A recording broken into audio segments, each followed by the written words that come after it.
Hi, education attorney Catherine Michael here with behaviorist Carissa Harrington. And today we are talking about behavioral tips for parents. Now, Carissa, you're a mom of how many? Two.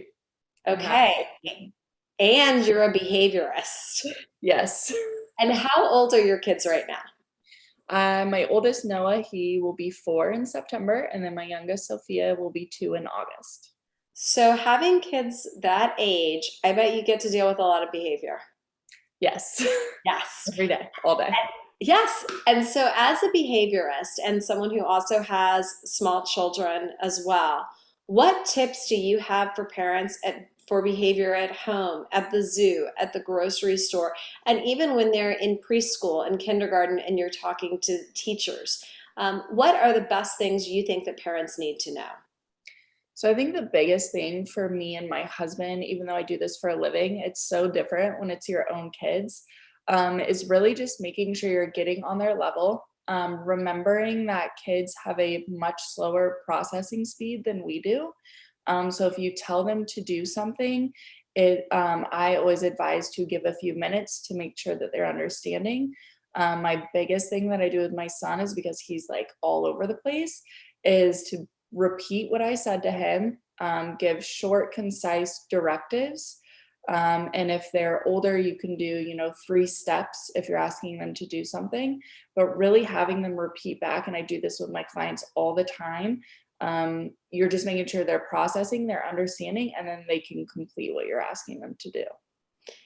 And when you have situations where you're repeating what you've asked for, they seem to understand, but they're not doing it, what actions can parents take at those moments, and what is that behavior telling us?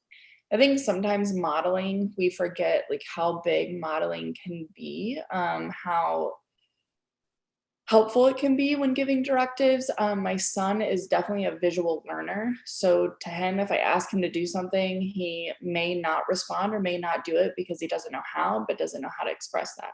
So then I'll model it for him. I'll have him do it. And then the next time I'll be like, remember, mommy showed you, like, this is how we do it. I also do that with my clients all the time. Modeling is so huge. Um, for directives and for emotions. That is a big thing that I tell my parents when I'm working with kids all the time is we have bad days, we have cranky days, we're tired, we're hungry. We have behaviors, although, we can control them a little better.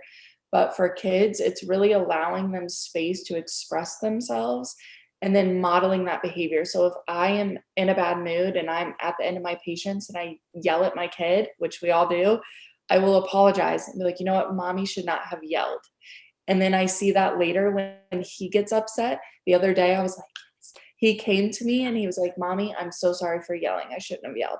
So it really does seem tedious in the moment, but after repetition, it gets so much better. And then they start modeling that behavior. Yeah, I think modeling is so important. It's something we even talk about when we look at children in school and who their classmates are.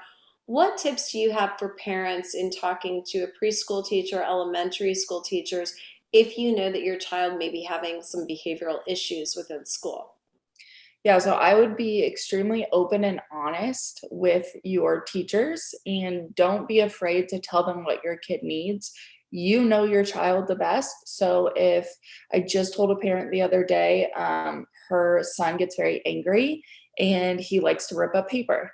And for her, it was like he's causing a mess, he's destroying things. And I was like, you know what?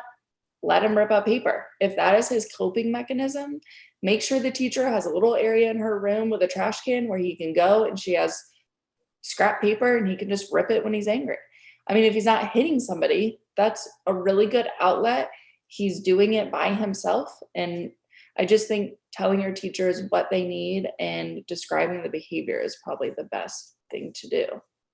I think all of those are really fantastic tips. So if you want to contact Carissa, visit our About page to learn more about her.